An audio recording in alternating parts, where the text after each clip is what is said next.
Ошентип учурда бийликтин кыялында эки атайын эсеп ачылышы керек. Бирөөсүнө жемкорлор уурдаган акчалар түшсө, экинчисине мамлекетке күйгөн катардагы жарандардын акчасы толоорун өткөн жумада Мухамбеткалы Абылгазиев айткан. Эки шот ачылган тат. Мисалы үчүн кээ бир сиздердин коллегалардан сунуш берип атат.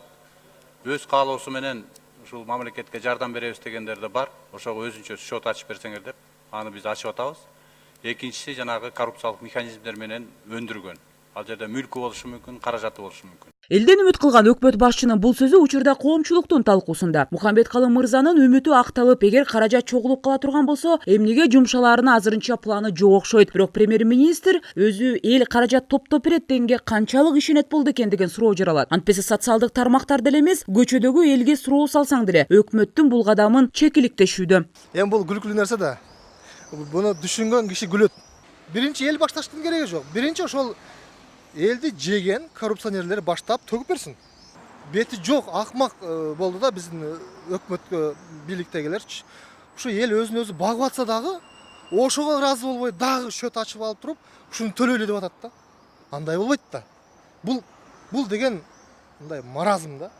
Абылгазиев билбейм кандай ойлонуп атат. Бул же өкмөттү сүйрөп кете албайм, ушундай жол менен акча чогултуп, бир экономикага балким бир аз неме кылам деп атабы. Бул акылга сыйбаган иш. Эми азыр эл өзү кыйналып жашап аткан элден дагы терисин сыйрып алам деп атканы бул туура эмес деп ойлойм да. Мисалга бизде 120 депутат бар. Ошолордун ар биринде эбегейсиз байлыктар бар. Ошолор патриот болуп чыксын биринчи. Макул эмес мен.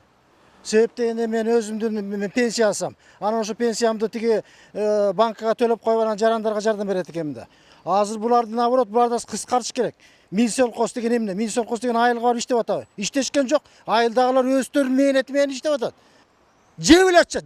Каяка барышат, айланайын. Это болезнь. Медсестер айтканда, алкоголикке лечить надо, а это болезнь, это болезнь. Это болезнь, их надо лечить.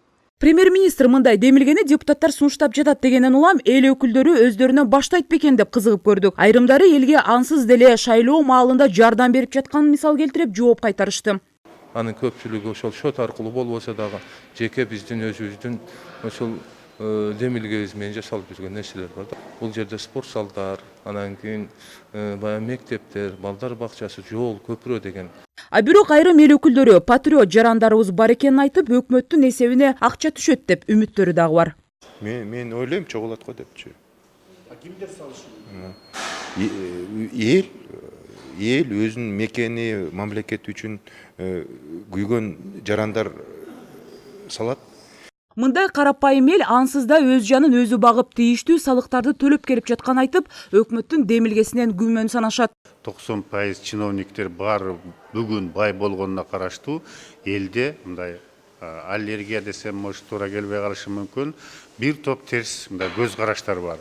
Ушул желмегыздар биздин баягы Советтер Союзунан калган, биздин чоң энелерибиз курган мүлктөрдү бөлүштүрүп, жерлерибизди бөлүп алып, бүгүн байып, анан акылдуу болуп, бизге акыл үйрөтүп атат деген элде бир башкача түшүнүк бар да. Ошону эгер эске алсак, мен оюмча буну колдобойт. Чет жактарда мигрант болуп жүргөндөр деле ошол кыргыз элине ошо миграциядан түшкөн акчалар деле кыргызына көп жардам болуп эсептелинет. Бүгүнкү күндө акыркы мезгилде коррупция менен күрөшүүдө карап отуруп, элдердин бийлик болгон ишеничи да көбүрөөк кетип атышат.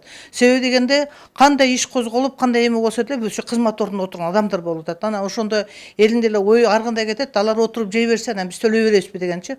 Ошон үчүн өкмөт бул идеяны сунуштагандан мурда ал өзүнүн экономикалык программасын сунуштаса туура болмок.